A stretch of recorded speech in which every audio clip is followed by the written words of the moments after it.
Okay, this video is titled, What Has Belief Got to Do with It? Okay, now I'm a man that has deduced that the Almighty exists in the same way that I've deduced that gravity exists, in the same way that I've deduced that photons exist. I don't have any belief in the Almighty, photons, or gravity. I know the Almighty exists, through deductive reasoning. It's like this. If I called out the name of the Almighty and nature reacted in such a way that it emerges a response, in the way I described in my previous video, a response that synchronizes with me, where I call out the name of the Almighty and something freaky happens in nature, then I call it out again, then something freaky happens in nature. This will mean that I can deduce that the Almighty exists. Belief has nothing to do with it. Nothing whatsoever to do with it. I'm not an atheist, because in the same way you can prove to me that gravity exists without producing a particle, is the same way I can deduce that the Almighty exists. You test it and you get a response, and you know that, well, if I've got a hypothesis and I test it, and the response fits the hypothesis, then the hypothesis must be true.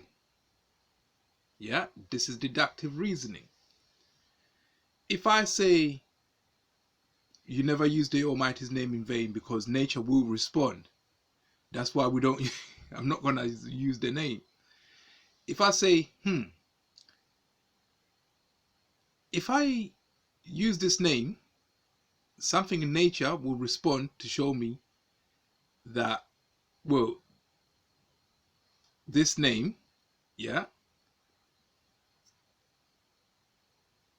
has a meaning equivalent to what we call the Almighty. And I use the name and nature responds in such a way that you have to say that it's an Almighty, of the Almighty, that's responding. I would have proved to myself that the Almighty exists without having to see the Almighty or produce tangible evidence of the Almighty to say, look, this is the Almighty here. There's 1 kilogram of Almighty. No, without doing that. It's deductive reasoning.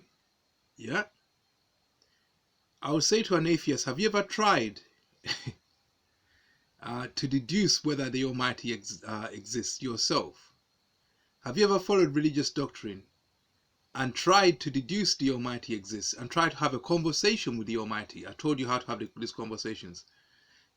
And tried to see if there are those synchronicities which, if they didn't mean anything to you, they will be considered to be just coincidences.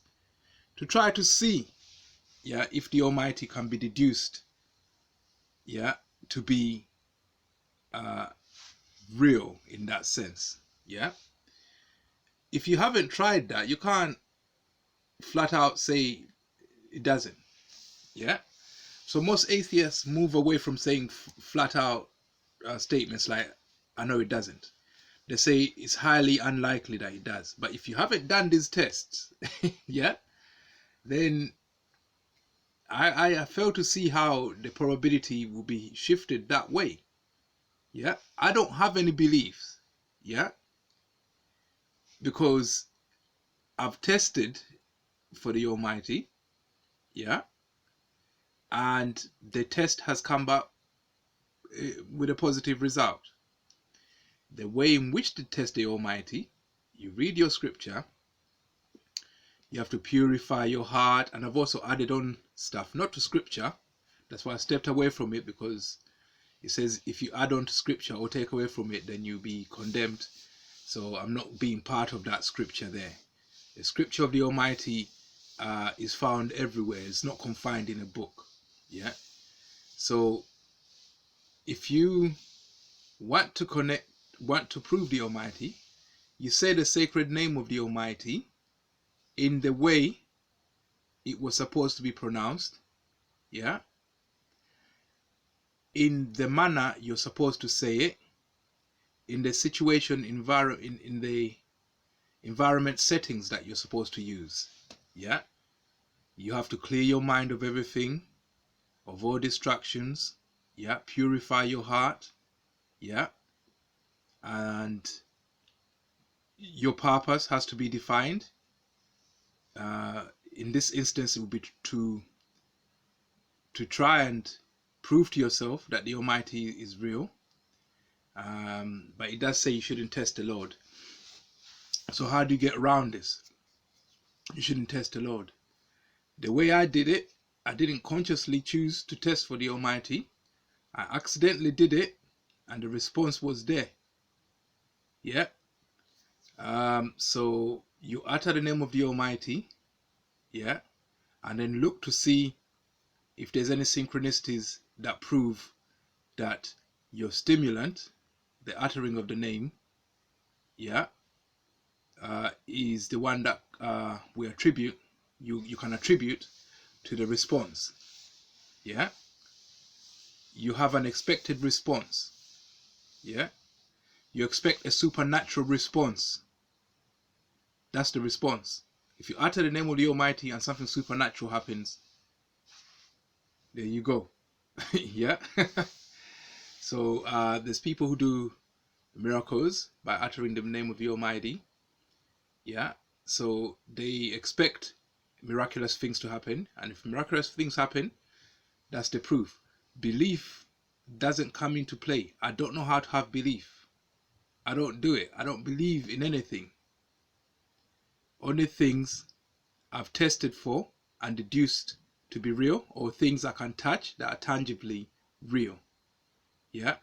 The Almighty, when I needed to decide whether the Almighty is true or not, I didn't just say, well, they're telling lies. No, I said, okay, let me test it myself. Yeah. Before I draw conclusion, I'll test it. I never tested it, but I accidentally tested it, and I realized, hold on, I just stimulated nature and it responded. Yeah. Where I uttered the name of the Almighty accidentally. Yeah. And on review, I realized that what I had done, and then the response I saw matched what I would expect when you utter that name in the right way. You're supposed to utter it in a way where you don't actually know you're doing it. But then you're supposed to see, you can only see it in review. It's very hard to do. Yeah.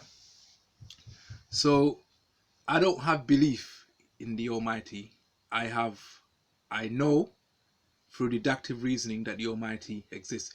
You can't know that the Almighty exists in terms of knowing what a particle is and in terms of what you can see. Yeah, you can only know from what you can deduce. Yeah, you can never know from what you can tangibly present. The Almighty doesn't work that way. It's 100% supernatural. Yeah, so belief has nothing to do with my knowledge of the Almighty. Yeah, like I told you before, when nature synchronizes with you, yeah, in such a way that your movements are reacted to by nature, and you have to say that it's your movements that are causing that response. Yeah.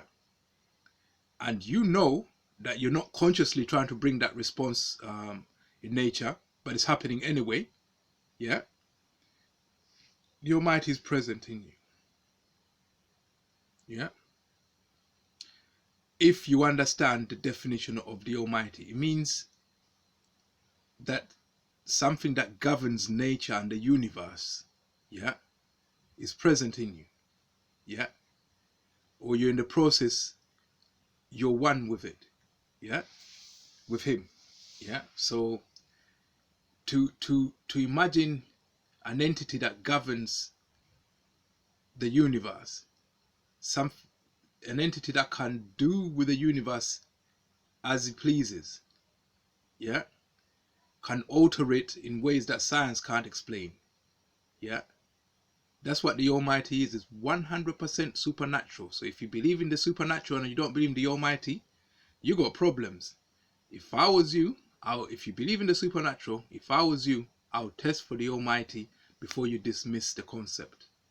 Yeah, is there something that you can do that can cause a response that would appear, can be said to be coming from an entity that created the universe? Yeah, this proof will come. If the Almighty wants to reveal himself to you, this proof will come. Yeah, I'm just lucky that the Almighty chose to reveal himself to me. I'm just lucky. But the proof did come. Yeah, so I don't have any belief. Yeah, but I know that there's proof that pushes the probability towards the Almighty being most probably true than not. Yeah, that's the knowledge. No, I don't know 100%. You could never know 100%, but I'm almost 100% sure, which is the most you can be as a human being. Your mind is not supposed to be seeing 100% results, which is most what I can be is 99% sure that it's more likely than not, yeah, that the Almighty exists.